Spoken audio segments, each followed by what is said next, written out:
নমস্কার বন্ধুরা, আজ আমি আপনাদের সঙ্গে স্বামী বিবেকানন্দের একটি অসাধারণ শিক্ষা ভাগ করে নিতে চাই।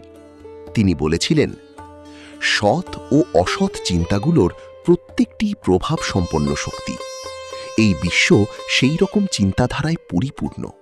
আমরা সৎ ও অসৎ উভয়বিধ চিন্তারই উত্তরাধিকারী। একবার গভীরভাবে ভেবে দেখুন, আমাদের জীবনের প্রতিটি কাজের শুরু কোথা থেকে হয়?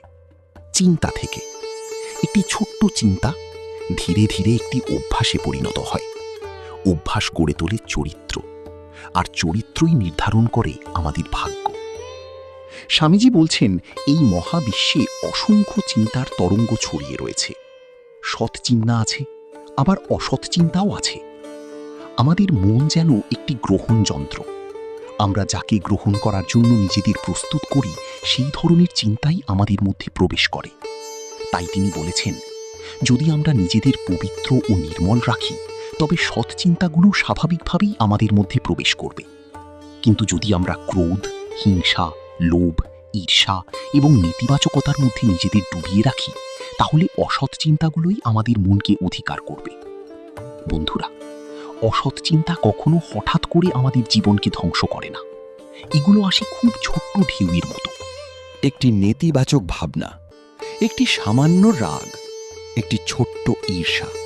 প্রথমে এগুলোকে তুচ্ছ বলে মনে হয়, কিন্তু আমরা যখন এগুলোকে প্রশ্রয় দিই, তখন সেই ছোট ঢেউগুলো ধীরে ধীরে বড় হতে থাকে।